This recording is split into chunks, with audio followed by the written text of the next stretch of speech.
గాజాని ఖాళీ చేయమని చెప్పినటువంటి ఏదైతే 60 కిలోమీటర్ల పొడవున ఖాళీ చేయడానికి ప్రయత్నిస్తున్నటువంటి ఇజ్రాయెల్ ఇప్పటికే విధ్వంసం సృష్టించింది, అనేక మంది ప్రాణాలు తీసింది, అనేక భవనాలు ధ్వంసం చేసింది, బడా భవనాలు కూడా ధ్వంసం చేసింది. అట్లాగే ఏ వైపుకు వెళ్ళిపోవాలో సూచించింది. అయినా సరే అక్కడికి వెళ్ళి ఏం చేయాలో ఎక్కడ ఉండాలో తెలియనటువంటి పౌరులకి ఫైనల్ వార్నింగ్ ఇచ్చింది. గాజాని పూర్తిగా ఖాళీ చేయించడానికి నిర్ణయించింది. ఈరోజు రాత్రి గాజా సిటీ మీద శక్తివంతమైన హరికేన్ తాకబోతోంది. టెర్రర్ టవర్స్ పైకప్పులు దీని దెబ్బకి కుప్ప కూలిపోబోతున్నాయి అని ప్రకటించింది.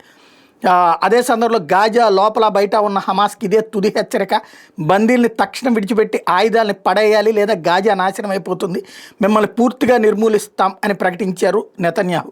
తమ ప్రణాళిక ప్రకారం గాజాలో ఆపరేషన్ కొనసాగుతుందని ఖడ్జ్ ఎవరైతే వీళ్ళ సైనికాధికారి కూడా చెప్పుకొచ్చారు. హమాస్ను పూర్తిగా అంతం చేయాలనే లక్ష్యాలకు అనుగుణంగా క్షేత్రస్థాయిలో మోహరింపులు ఉంటాయి అని చెప్పుకొచ్చారు. ఇంకోవైపు అమెరికా అధ్యక్షుడు ట్రంప్ కూడా హమాస్కి తీవ్ర హెచ్చరికలు జారీ చేశాడు.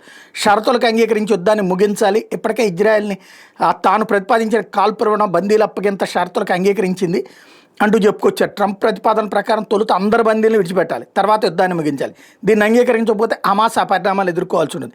ఇదే తన చివరి వార్నింగ్, ఆ తర్వాతకి ఎట్లాంటివి ఉండవంటూ చెప్పుకొచ్చారు. ట్రంప్ ఆఫర్ని అంగీకరించినట్టు ఇజ్రాయెల్ ఎక్కడా చెప్పలేదు, కానీ తీవ్రంగా పరిశీలిస్తున్నామని చెప్పింది. ఇంకో పక్కన హమాస్ ఏముంటుంది, మళ్ళీ పాత స్వరమే పాడుతుంటుంది, ఒక్కొక్కళ్ళని విడిచిపెడతాం, ఇద్దరిద్దరిని విడిచిపెడతామని. ఇజ్రాయెల్ అయితే ఇప్పుడు అందుకు సిద్ధంగా లేదు. అందరిని విడిచిపెట్టడం లేకపోతే హమాస్ అంతం అన్నటువంటిదే ఫైనల్ అని చెప్తోంది.